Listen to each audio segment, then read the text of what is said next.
A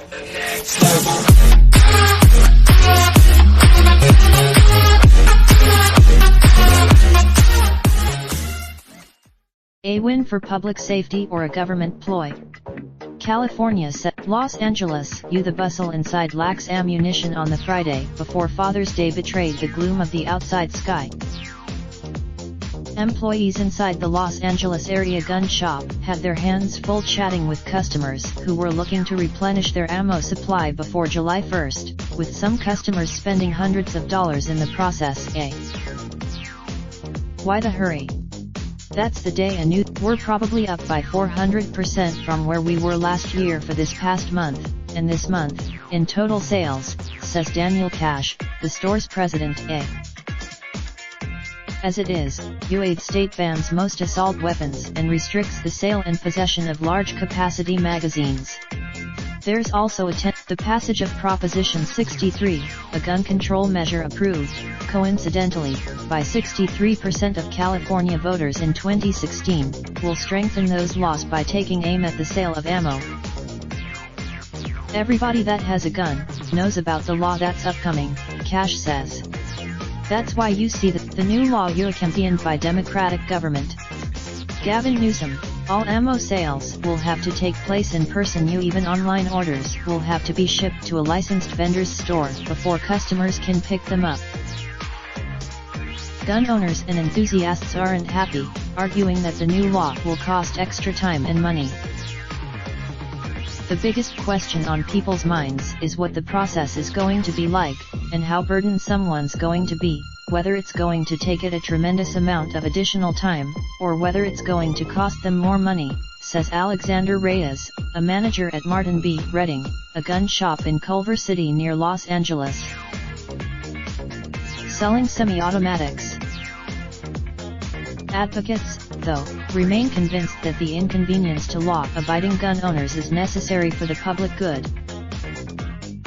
This is about preventing all forms of gun violence and ensuring we're doing everything we can, through a second-long background check, to ensure that people with the most significant histories of criminal violence, or severe mental health impairments, are not able to access guns, says Ari Freilich, the California Legislative Affairs Director for the Giffords Law Center to Prevent Gun Violence in San Francisco.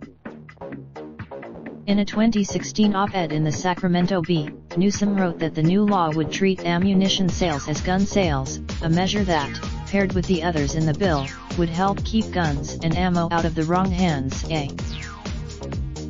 Although California has led the nation in gun safety laws, those laws still have loopholes that leave communities throughout the state vulnerable to gun violence and mass shootings. The text of the act, drafted by Newsom, reads: "We can close these. One of those loopholes is the lack of regulations around ammunition purchases," says Amanda Wilcox, the legislation policy chair of Brady, California, a state chapter of the Brady Campaign to Prevent Gun Violence.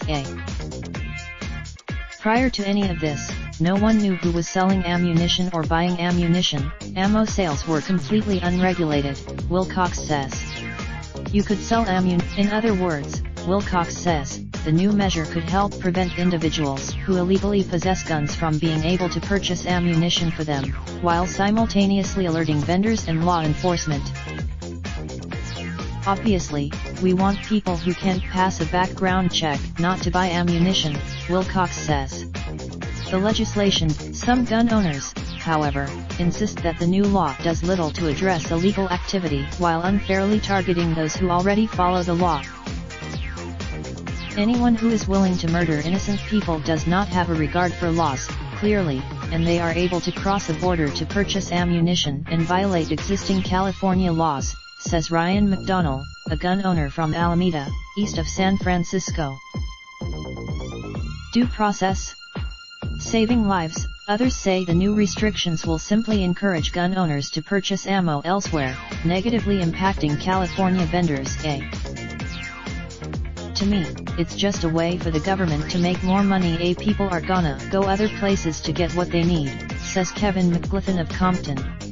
They're going to get it. Adding to the stir is the reality that gun shops themselves aren't sure how the new law is going to affect the in-store checkout process.